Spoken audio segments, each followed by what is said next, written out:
İçimdə elə bir dağ var ki, mən öhdəsindən gələ bilmirəm. Uca zirvələri fəth etmişəm, lakin səni silə bilməmişəm. Bir gün əgər qayıtsan geri, düşünmə mən o zirvədən.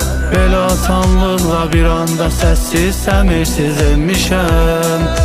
İçimdə elə bir dağ var ki, mən öhdəsindən gələ bilmirəm. Uca zirvələri fəth etmişəm, lakin səni silə bilməmişəm. Bir gün əgər qayıtsan geri, düşünmə mən o zirvədən. Belə asanlıqla bir anda səssiz, səmirsiz enmişəm.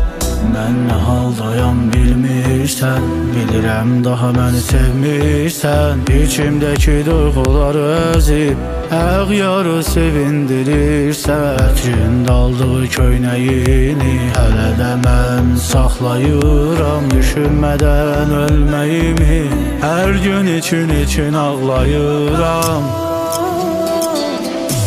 İçimdə elə bir dağ var ki, mən öhdəsindən gələ bilmirəm. Uca zirvələri fəth etmişəm, lakin səni silə bilməmişəm. Bir gün əgər qayıtsan geri, düşünmə mən o zirvədən. Elə asanlıqla bir anda səssiz, səmirsiz enmişəm.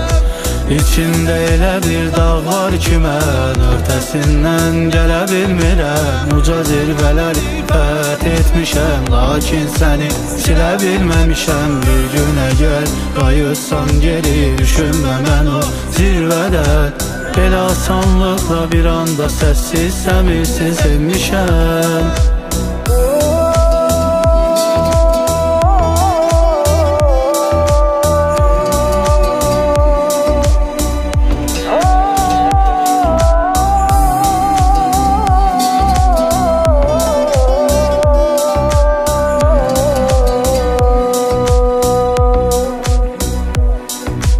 Çox qürurumu əzdim mən, sənsiz tənha gəzdim mən. Nə qədər istədim olmadı, sonda artıq bezdim mən. Nə qədər hörmət etdimsə, hər gün əzizləyib sevdimsə, bilmədi o mənim qədrimi, qazdı əzəlləri ilə qəbrimi.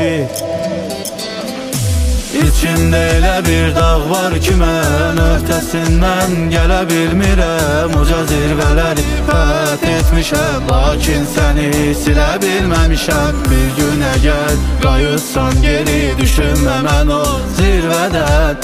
Belə asanlıqla bir anda səssiz, səmirsiz enmişəm. İçimdə elə bir dağ var ki, mən öhdəsindən gələ bilmirəm. Uca zirvələri fəth etmişəm, lakin səni silə bilməmişəm. Bir gün əgər qayıtsan geri, düşünmə mən o zirvədən.